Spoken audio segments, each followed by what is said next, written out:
Hey guys, thanks for joining us. Special edition of the Diesel Performance Podcast. Chris and I are in the cab of the 85 Scottsdale, on an 03 Duramax. This is a shop truck over at Duramax Tuner. Big shout out to you guys for letting us take it out for the podcast. I don't know if that's to their benefit or detriment here. We'll find out on the ride. Chris, we've been talking about this one for a while. You've gotten to drive this thing before. Yeah, I just want to start off. This is kind of kicking off our conversion month coming up, right? Yeah. That's what we got going on. This is not just any 85 Scottsdale. This has an LB7 Duramax making almost 650 horse. Allison transmission, built, the whole 9 yards. So, yeah, we've had some time. I've kind of had some roots into the guy that Nick bought the truck from, which was a project at that time. Yep. LB7 swap. It's on an 03 frame. That's how the conversion started. And 85 factory interior, all the gauges and dashes work and everything like that. So it's very unique to say the least. Yeah, this one is definitely a cool one, and we're going to get into the whole story on it, guys, and tell you a little bit about the history of the truck and how it came to be, and we'll go through the whole build and break it down for you. The cool part here is we are doing swaps this whole month of August. Yep. So this will be our last episode of July, and then after this, we got 4 swap episodes coming up. Tony Rizzi, big drag racers, coming onto the show. Yep. We're going to talk about his truck, talk a little bit about his history in the industry, talk about his feelings on emissions equipment. We also have booked some other guys. Jason Worley has a really cool C10. A couple others that are still in the air. Hopefully you guys will be really excited if we get them to come through. So absolutely, some really cool stuff. Some out-of-the-box unique swaps that you don't really think of. No. I think that's the big thing. Absolutely.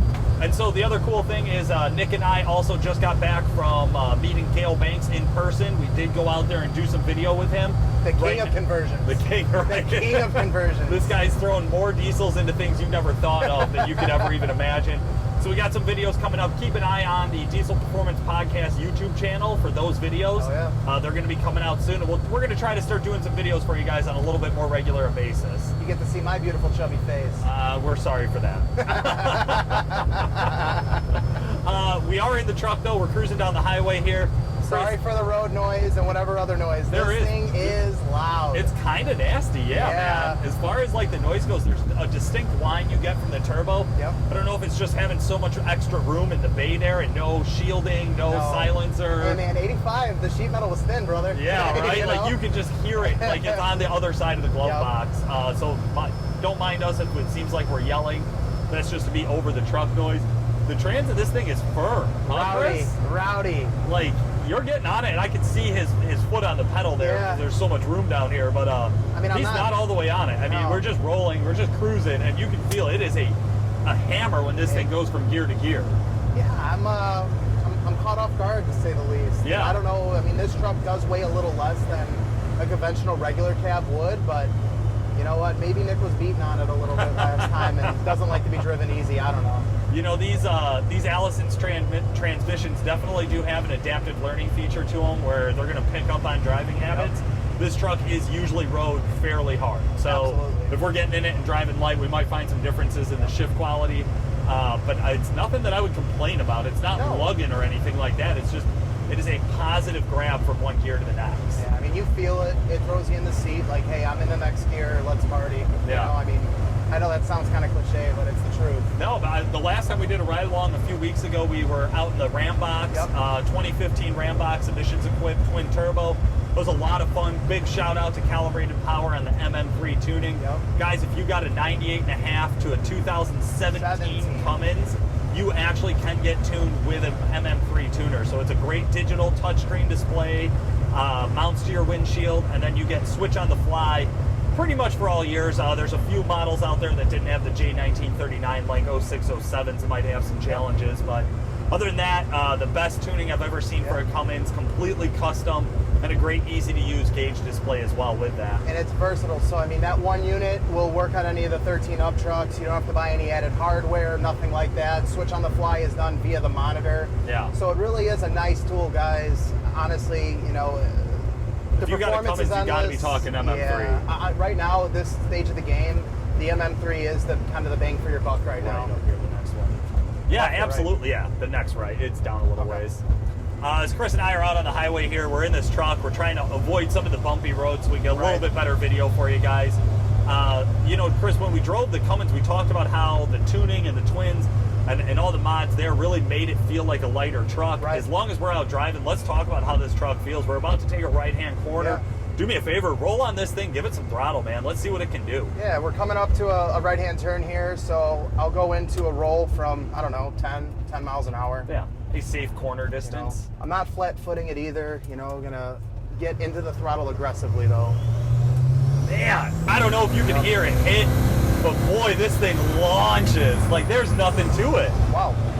Like, there's nothing to I've it. been in a lot of lighter trucks in my day, you Yeah. know, like first gens that have made, you know, not 650 horse, but some power. And yeah, this thing gets up in boogies, man. This thing does the business, to say the least. You immediately can feel it throw you back into the seat as he started to get into the throttle. You feel that trans just hit the gear exactly like you would want it to. Again, it's winding out, and the noise, man, just Yeah. the noise when you roll on this. This has a unique sound in the for the turbocharger when Oh, you're in the yeah. cab. I mean, yeah, the truck is a little older, so yes, you're going to get a little bit more sound, but there's still a uniqueness. This truck had our original stealth, Right. you know, so there is a little bit different of a sound, you know. Well, that is the new thing here. Now, this Right. is a little bit of sneak peek, guys. It has not been announced yet at I Duramax screwed Tuner. that up. Yeah, It's right. okay. There is a new turbo coming. We're really excited to talk about it next week. This truck does feature it. And as long as we're talking about the truck, Chris, let's go through the build. Let's walk Yeah. them through it. So we're going to get back to the shop and into the studio, and we'll ask you more about the history of the truck. Right. We'll talk about the story of the truck. But for right now, this is an LB7 mildly built motor, we'll call it. Yeah, I mean, it's your 150,000 miles stock bottom end. You know, heads have been gone through, studded, of course. Yep. That's the long block, guys. I mean, that is the That's long it. block. Yeah. Stock Now- pistons, stock rods. There were head studs on it. It had Right. gone through head gaskets when we got it. So Now, we did the smart thing. Right. Now, the next thing in the modification list, guys, I know we're going to get trolls. Oh, you don't need that big of an injector to make the power. These are extra parts that we had on the shelf, okay? Right. We weren't going to go buy all these crazy parts if we had stuff on the shelf. Especially for a project like this, where it Exactly. wasn't this was not a passion project No. for us. Somebody else started it. Right. We got it. We finished it. And we just thought, hey, this is really cool. Let's have some Exactly. fun. So, you know, in the tuning side of things, we do have the injectors dialed back. We're running 100% overs. Yep. So we got big injectors. I mean, we have enough fuel to potentially make 900 plus horsepower. Oh, you know? easily, yeah. So we're on a very conservative tune, making roughly 640, 650 horse. Yep. Dual fuelers with Exergy pumps and a Absolutely. PPE controller for that.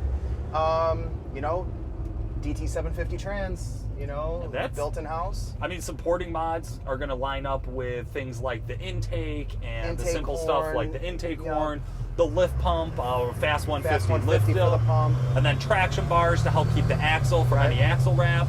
And that's pretty much the power and build. Now, that's obviously, it. there's exhaust, there's a downpipe. Right.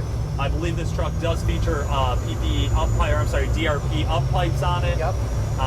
But other than that, it's a pretty straightforward build. There wasn't really a lot of rocket science behind it. I mean, this truck, realistically, if you had an 03 to, you know, 01 to 04 LB7, you could duplicate this on a quote-unquote budget. Oh, You know, yeah. you really could, and it's a lot of fun. I mean, this is a 12-second truck any day of the week, very competitive at the sled track if you were to be in the competitive work stock sled pulling. I mean, this does the business. This replicates very similar to our sled puller that Yeah. we did a couple of weeks back. So, Absolutely.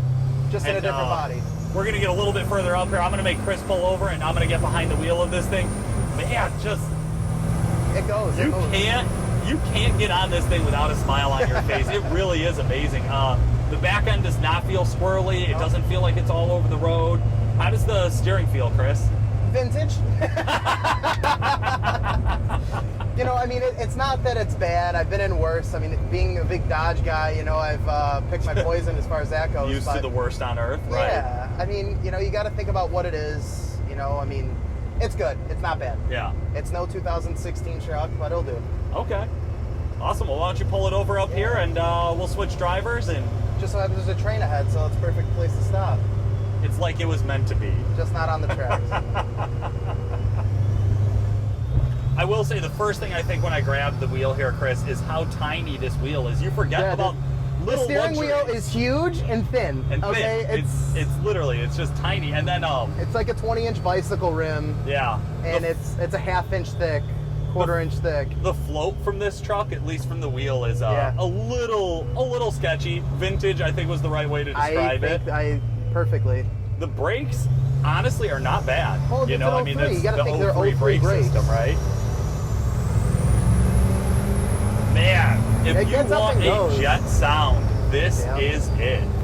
Oh my God. Like the torque mid-range in this thing is just out of this world, I feel.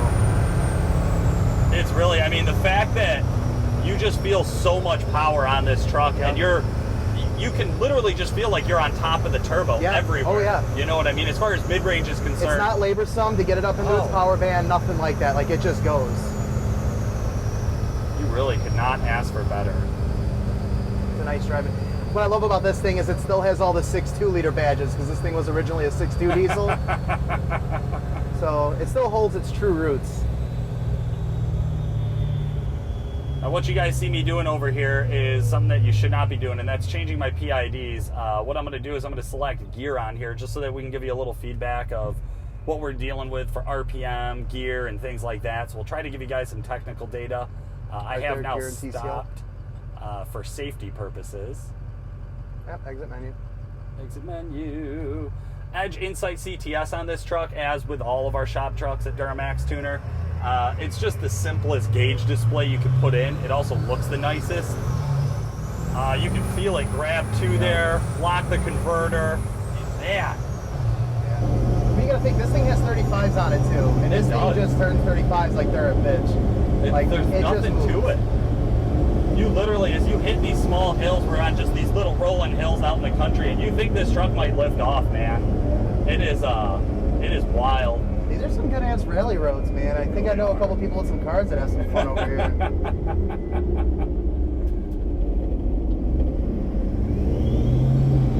Oh, floor it. Let's go. Come on. Right into the sticks. Some of these S curves, you know, you'd expect the slop, but I will say, like, when I say the wheel floats, it's not like there's a jerk motion or where it catches. It's just soft. Yep. You know, it's not real tight on that, which is odd because everything else you do on the truck feels tight. Like, it feels really firm. The shifts are firm. They hit positive. They hit hard. The turbo screams in your face as you're giving it any sort of acceleration. I mean, you can feel your heartbeat rise with the RPM in this truck, and that's what I think is really cool about it is standing outside of it, like Chris was saying, you get these 6.2 liter badges. It kind of looks like an old dog. Yeah. It does. I mean, it's clean. It's got a real clean body. It's black, you know. Yeah, I mean, it we have looks nice. We have the body shop that we do work with, you know, Brett over at Precision Body Works. He did everything, you know, like went through, cleaned up all the blemishes. I mean, this truck looks like it rolled off the showroom floor from the outside, guys, honestly. Absolutely. The pictures and stuff will kind of, you know, show the characteristics or the aesthetics of the truck. Yeah. And I want to just point out that this is the fastest thing that Paul has driven in probably 6 years. No. Yeah, come on. Because I get to drive customer trucks and company trucks. If you were to title it in my name, it would be the most expensive vehicle titled in my name in the last 6 years. That's for sure. But no, I do. We're lucky. Chris and I were just talking about it off air here a little bit. You know, we are very blessed for the jobs we have, and you know, get to work at Duramax Tuner and Calibrated Power, and get to come down and do the Diesel Performance podcast. A big shout out all the guys who have been messaging us on the Facebook page lately. Please keep it coming. I need to start getting on it a little bit more. That. I really do. Yeah, we've had some really good feedback. Guys thanking us for doing the show, which please thank you for listening. It gives us an excuse to get out of work early on Fridays. And it just so happens to be an SS Camaro in front of us. I think he doesn't want any. He doesn't want to party, guys. Doesn't want to party. He's scared. He's doing 35 miles an hour. Come on, man.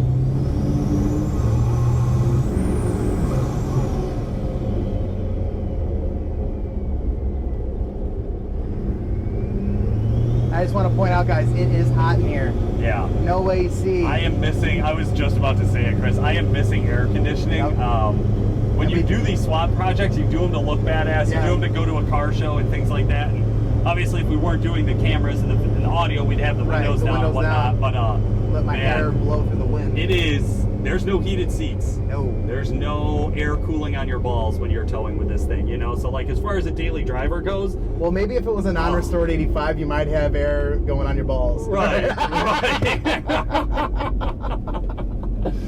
Oh, man. You know, it's cool. We've gotten to post about this a few times over at Duramax Tuner. Yep. I actually got to write an article for Diesel Tuners blog about this truck as well, which the feedback on it is great because I just see guy after guy after guy going, we should do this to ours. Yep. We should do this to ours. And, you know, John, don't you have one of those? And, like, they really are. It's one of those projects where if you had the tenacity, you could do this, you know? It's a head turner. I mean, just driving down the road like we are, you know, when you start to get in it, you know, we're in a rural area. There's a lot of farmers. They have the sense of a diesel sound, you know, they understand, they hear that, they have the second nature for it. And you hear this thing coming down and you don't really think like, wait, that sounds like a Duramax. but it's an old body, you know, square body on this, so it takes a minute to process, I feel, for some guys. Yeah, no, for sure, man. Well, guys, thank you very much for joining us today. We're going to wrap up this cruise as we're heading back into the shop. And if you haven't already, jump onto your phones and listen to the audio version of the podcast. We have even more information and some background history to this truck build. Thank you very much for watching. This has been Paul Wilson. And Chris Emke. Have a great weekend.